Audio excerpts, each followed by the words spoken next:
వీక్షకులకు స్వాగతం, నమస్కారం. ఉత్తరాంధ్ర గేమ్ చేంజర్గా మారబోతున్న మూలపేట గ్రీన్ఫీల్డ్ పోర్టు తుది దశ చేరుకుందన్న వార్తలు వినిపిస్తున్నాయి. ఆ పోర్టు ఎప్పటిలోగా పూర్తయ్యే అవకాశం ఉంది, తద్వారా ఎంతమందికి ఉపాధి కలిగే అవకాశం ఉంది? నిజంగానే ఉత్తరాంధ్రకి గేమ్ చేంజర్గా మారబోతోందా? తెలుసుకునే ప్రయత్నం చేద్దాం. విశ్లేషించడానికి మనతో పాటు ఉన్నారు సీనియర్ జర్నలిస్ట్ దుర్గా కుమార్ గారు. వారిని అడిగి మరిన్ని విశేషాలు తెలుసుకుందాం. సార్ నమస్తే. నమస్తే బ్రహ్మ గారు, మన వీక్షకులు కూడా. ఉత్తరాంధ్రకి గేమ్ చేంజర్గా మారబోతున్న గ్రీన్ఫీల్డ్ పోర్టు మూలపేట పోర్టు ఎప్పటిలోగా పూర్తయ్యే అవకాశం ఉంది? దానివల్ల జరిగే ప్రయోజనాలు ఏంటి? ఎట్లా విశ్లేషిస్తారు? ఇప్పుడు మీరు అన్నట్టు ఇది గేమ్ చేంజర్ అండి. భోగాపురం ఎయిర్పోర్ట్ ఒక రకంగా గేమ్ చేంజర్ అయితే అది విజయనగరం జిల్లాలో పెడుతున్నారు. అట్లాగే అది ఉత్తరాంధ్ర మొత్తానికి కూడా దాని ఫలితాలు వస్తాయి. అట్లాగే ఇప్పుడు మూలపేట కోటబొమ్మాళి మండలంలో పెడుతున్నారు. ఇది గ్రీన్ ఫీల్డ్ పోర్టు. అంటే మొత్తం కూడా నిర్మాణం అంతకుముందు ఏమాత్రం లేదు, అక్కడ కొత్తగా నిర్మిస్తున్న పోర్ట్ కాబట్టి దీన్ని గ్రీన్ ఫీల్డ్ పోర్ట్ అంటున్నారు. దీన్ని భారీగా నిర్మిస్తున్నారు. ఒక 3 బెర్తులు, చాలా హెవీ షిప్స్ కూడా వచ్చి నిలబడగలిగేటటువంటి 3 బెర్తుల నిర్మాణం జరుగుతూ ఉంది. 2 బెర్తుల నిర్మాణం అయితే చాలా వరకు కంప్లీట్ అయిపోయింది. 75% పనులు కూడా పూర్తి అయ్యి రేపు ఏప్రిల్లో ట్రయల్ రన్ ఒక షిప్ని తీసుకొచ్చి, మొన్న గనక ఢిల్లీ నుంచి ఎయిర్ ఇండియా విమానం వచ్చింది కదా ఎక్స్ప్రెస్, అట్లాగే ఒక ట్రయల్ షిప్ వస్తుంది. ట్రయల్ షిప్ వచ్చి చూసిన తర్వాత ఇంకా లోటుపాట్లు ఏంటనేది అర్థం అవుతుంది. ఒక ట్రయల్ షిప్ అయితే ఏప్రిల్లోకి, రేపు నవంబర్ నుంచి వాణిజ్య వ్యాపారం మొదలైపోద్ది. ఇక ఫుల్ స్వింగ్లో నవంబర్ నుంచి ఈ సంవత్సరంలో మొదలైపోతుంది. తర్వాత ఈ బెర్తుల నిర్మాణం కూడా 23 మొత్తం ఇక్కడ కెపాసిటీ ఏంటంటే 23.5 మిలియన్ టన్నుల కెపాసిటీ, అంటే హ్యాండ్లింగ్ చేసే సామర్థ్యం ఉంటుంది. తర్వాత 1500 ఎకరాల్లో నిర్మిస్తున్నారు ఇప్పుడు ఈ మొదటి దశని. ఇంకా ఒక 10,000 ఎకరాలు కూడా అక్కడ గుర్తించారు. అంటే ఇతర పరిశ్రమల ఏర్పాటుకి కావాల్సిన భారీ పరిశ్రమల ఏర్పాటుకి. ఎందుకంటే షిప్పింగ్ ఒక పోర్ట్ నిర్మాణం అయిందంటే అక్కడ భారీ పరిశ్రమలు కనుక వస్తే పోర్టుకి లాభం, ఆ పరిశ్రమలకు కూడా లాభం.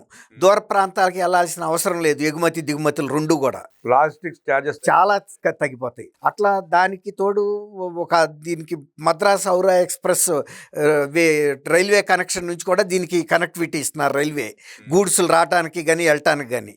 అట్లాగే ఎలక్ట్రిసిటీకి సంబంధించి, వాటర్కి సంబంధించినటువంటి ఇన్ఫ్రా పనులన్నీ కూడా తొందరగా పూర్తి చేస్తున్నారు. ఇప్పటికే ఒక దాదాపు 2,000 కోట్ల రూపాయల ఖర్చు పెట్టేశారు. మిగిలిన ఖర్చు ఇప్పుడు 4,400 కోట్ల దాకా మంజూరు అయితే, మిగిలింది నిర్వాసిత వాళ్ళకి పునరావాసానికి కూడా ఖర్చు పెట్టాలండి. ఈ రీహాబిలిటేషన్ అనేది కూడా ఏ పెద్ద ప్రాజెక్టు పెట్టినా కూడా ఇలాంటి ప్రాజెక్టులు అది కూడా చాలా ముఖ్యం. ప్రభుత్వం ఈ ప్రాజెక్టు పూర్తి చేయడంతో పాటు దాని మూలాన దెబ్బతిన్న వ్యక్తులకి కూడా పునరావాసం కల్పించడం అనేది అది నైతిక బాధ్యత. తర్వాత అది శ్రేయస్కరమైనటువంటి పని. తర్వాత దాదాపు 30 లక్షల టన్నుల రాళ్ళు వాడారండి. ఎందుకంటే బ్రేక్ వాటర్స్ అని, ఆ వాటర్ ప్రెషర్స్ అల్ల తాకి ఆపటం కోసం ముందుగానే వాటి ప్రివెన్షన్ చేస్తారు. వాటికి ఒక స్పెషల్ టైప్ స్టోన్స్ తయారు చేస్తారు అనమాట. అవన్నీ కూడా జరుగుతూనే ఉన్నాయి. తర్వాత 2 బెర్తులు కూడా 270 మీటర్ల పొడుగు, 34 మీటర్ల వెడల్పుతో చేస్తున్నారు. ఒకటైతే 300 మీటర్ల విడ్త్ లెంగ్త్ కూడా. ఇది 50% పనులు పూర్తి అయిపోయినాయి. బెర్తుల దగ్గర కూడా దాదాపు ఒక 50 ఫీట్లు డెప్త్ ఉండాలండి షిప్ రావాలండి. ఇప్పుడు చాలా వరకు ఆ డెప్త్ కూడా పూర్తి చేశారు. ప్రస్తుతం ఓడలు నిలిచేందుకు అనువుగా కూడా పనులు జరుగుతూ ఉన్నాయి ఒకటి. తర్వాత రోడ్డు కనెక్టివిటీ కూడా ఇస్తున్నారు. తర్వాత రైల్వే కనెక్టివిటీ, వాటర్, విద్యుత్ అన్నీ కూడా జరుగుతున్నాయి.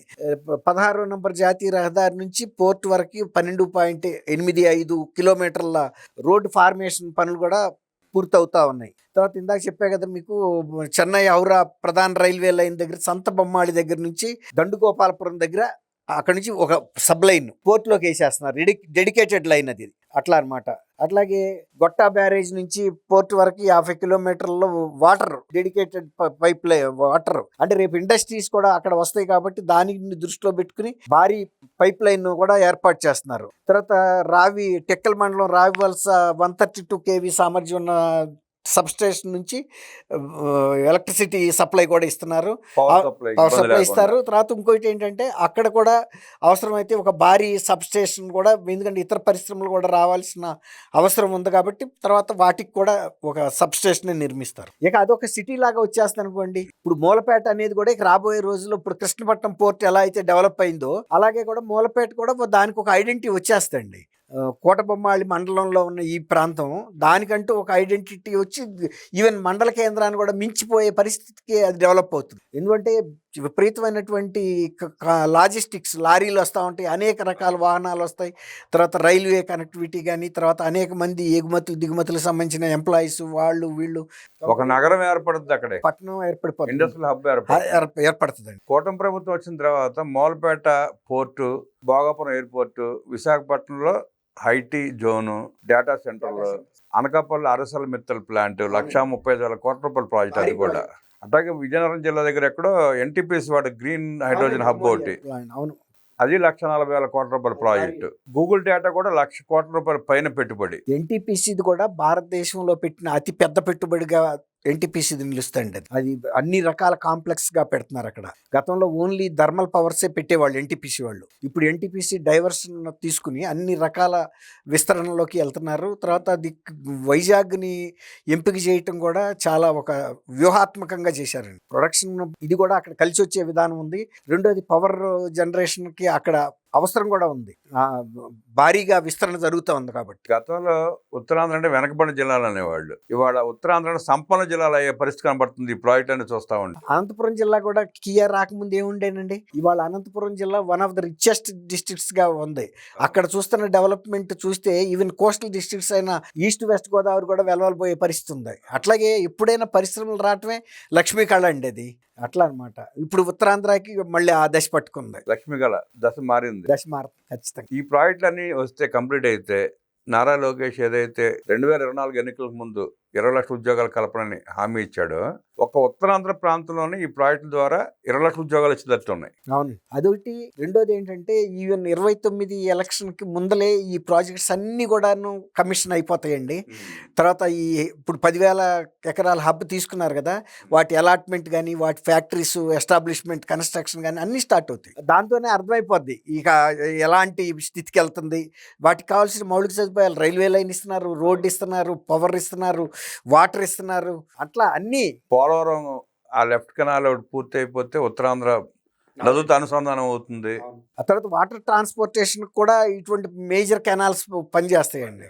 కాబట్టి ఎప్పుడైనా సరేనండి, డెవలప్మెంట్ విజన్ ఉన్న గవర్నమెంట్ వస్తే ఆ పనితీరు వేరుంటుంది. ప్రజలకు కూడా మంచి ఒక ప్రోత్సాహం దొరుకుతుంది, ఉపాధి పెరుగుతుంది, జీవన ప్రమాణాలు పెరుగుతాయి. ఎప్పుడైతే జీవన ప్రమాణాలు పెరుగుతాయో శాంతి భద్రతలు పెరుగుతాయి, అశాంతి ఉండదు కదండి, ఎవరి పని వాళ్ళు చేసుకుంటూ ఉంటారు. ఇప్పుడు అట్లా అనమాట. నిన్న మొన్న శ్రీ సిటీలో 1,000 కోట్ల రూపాయల పెట్టుబడితో క్యారియర్ రిఫ్రిజిరేటర్లను మన ఎయిర్ కండిషనర్స్ అది మల్టీనేషనల్ కంపెనీ 39 ఎకరాలు కేటాయించారు. ఎంఓ కూడా అయిపోయింది. 1,000 కోట్లు, 3,000 మంది ఉద్యోగాలు. అయితే ప్రచారం జరగట్లేదండి, ఎందుకు చేసుకోలేకపోతుంది కూటమి ప్రభుత్వం? అంటే ఇప్పుడు వీళ్ళు ముందే ఎందుకు చెప్పాలి, దాన్ని తీసుకొచ్చి ఒక స్టేజ్కి ఇప్పుడు భోగాపురం ఎయిర్ ఫీల్డ్ ఎవరికన్నా బయటకు పెద్దగా తెలియలేదు. మన ఎప్పుడైతే ఎయిర్ ఇండియా విమానం వస్తుందని చెప్పిన తర్వాత అప్పుడే అయిపోయిందా అనే దశకు వచ్చింది. అవును, అది కూడా చాలా సైలెంట్ గా చేశారు. అంటే ఇది ల్యాండ్ అలాట్మెంట్ అయిపోయింది, ఎంఓయూ అయిపోయింది, ప్రారంభోత్సవానికి సిద్ధంగా ఉంది, కన్స్ట్రక్షన్ ప్రారంభోత్సవానికి సిద్ధంగా ఉంది. అయినా ప్రచారం చేసుకోకపోతే తెలియదు కదా. చేయాలండి, యూత్ కూడా తెలియాలి ఎక్కడెక్కడ ఏం జరుగుతుందని తెలిస్తే. అలాగే మూలపేట కూడా అంతే. మూలపేట కూడా ఇప్పుడు మీరు చూడండి 75% అయ్యి రేపు ఏప్రిల్లో ట్రయల్ రన్ వచ్చేసింది. అసలు ఒక మామూలుగా ఎయిర్పోర్ట్, మామూలు సీ పోర్ట్ కట్టడం అనేది చాలా కష్టమైన పని అండి. ఆ డెప్త్ తేలటం కానీ, తర్వాత ఈ రాక్ వేవ్స్ని ఆపటానికి కట్టే వేవ్ వాల్స్ కానీ, ఇవన్నీ కూడా చాలా కష్టం. తర్వాత టైం కన్జ్యూమింగ్, ఎక్కువ టైం తీసుకుంటాయి, టకటకా చేయలేరు. ఇంకా ఎయిర్పోర్ట్ నిర్మాణం ఓ రకంగా మామూలు ప్లేసు, ఇది ఛాలెంజింగ్ ప్లేసెస్. సీకి, సముద్రానికి ఎదురు పోరాడి చేయాల్సిన పనులు కష్టం. ఇవి మిషనరీ కావాలి. ఒక్కోసారి చేసిన పని అంతా కూడా నిరర్థకం కూడా అవుతూ ఉంటాయి. అంటే సముద్రం అలాంటి సిచ్యువేషన్ ఛాలెంజెస్ విసురుతుంది. ఆ ఛాలెంజెస్ని ఎదుర్కొని కట్టాల్సిన పరిస్థితి పోర్టులకు ఉంటుంది. మరి అట్లాంటి పోర్ట్ని ఇప్పుడు మూలపేటలో ఇంత స్పీడ్గా చేశారంటే రేపు నవంబర్ నుంచి ఫుల్ కమర్షియల్ ఆపరేషన్స్ మొదలవుతాయి. ప్రచారం జరగాలండి, అట్లాంటి మీద చెప్పుకోవాలి, ప్రభుత్వం కూడా చెప్పాలి. అంటే వీళ్ళు ఏమనుకుంటున్నారంటే గతంలో ప్రభుత్వాలు ఇట్లా అడ్వర్టైజ్మెంట్స్ వాడిని పేపర్లో ప్రకటనలు కూడా పెద్ద పెద్దగా ఇచ్చారు, మీకు తెలుసు ఇచ్చారు. అప్పుడు ప్రకటనలు ఇచ్చారు, చేతులు ఎత్తేసారు. వాళ్ళ కార్యరూపం దాలుస్తాని ప్రారంభోత్సవం రెడీగా ఉన్నాయి కదా. అయినా కూడా వీళ్ళ ఉద్దేశం ఏంటంటే ఎందుకులే పేపర్లో ఇట్లాంటి ప్రజల ధనాన్ని ఇట్లా వృధా చేయటం ప్రచారం కోసం అనే ఒక షై.